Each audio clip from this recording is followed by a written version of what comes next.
Agent ಆಗೋದಕ್ಕೆ qualification ಬೇಕಾ? ಬಹಳ ಜನರಿಗೆ ಈ ಡೌಟ್ ಇದ್ದೇ ಇದೆ. ರಿಯಲ್ ಎಸ್ಟೇಟ್ ಬಿಸ್ನೆಸ್ ಬರಬೇಕು ಆದರೆ ಡಿಗ್ರಿ ಬೇಕಾ, MBA ಮಾಡಿರ್ಬೇಕಾ, ಸಿವಿಲ್ ಇಂಜಿನಿಯರ್ ಆಗಿರ್ಬೇಕಾ, ಲೀಗಲ್ ಬ್ಯಾಕ್ಗ್ರೌಂಡ್ ಇರಬೇಕಾ?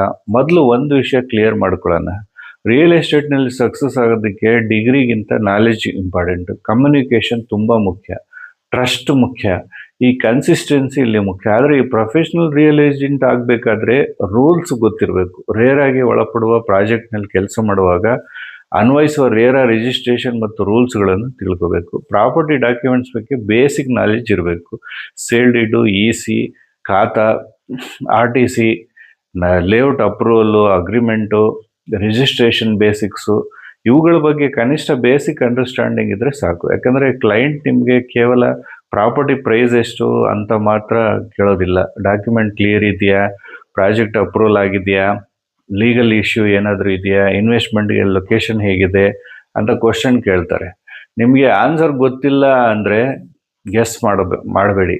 ಮೊದಲು ವೆರಿಫೈ ಮಾಡಿ ನಂತರ ಕ್ಲೈಂಟ್ಗೆ ಎಕ್ಸ್ಪ್ಲೇನ್ ಮಾಡಬೇಕು.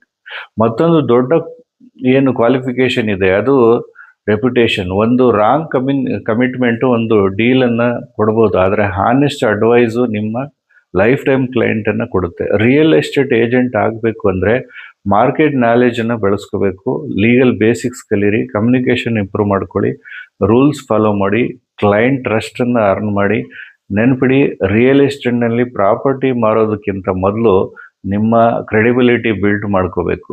ನಾನು ನಿಮ್ಮ ರಿಯಲ್ ಎಸ್ಟೇಟ್ ಮೇಷ್ಟ್ರು. ಇಂಥ ಪ್ರಾಕ್ಟಿಕಲ್ ರಿಯಲ್ ಎಸ್ಟೇಟ್ ಎಜುಕೇಷನ್ಗಾಗಿ ನಮ್ಮ ಪೇಜನ್ನು ಫಾಲೋ ಮಾಡಿ. ಧನ್ಯವಾದಗಳು.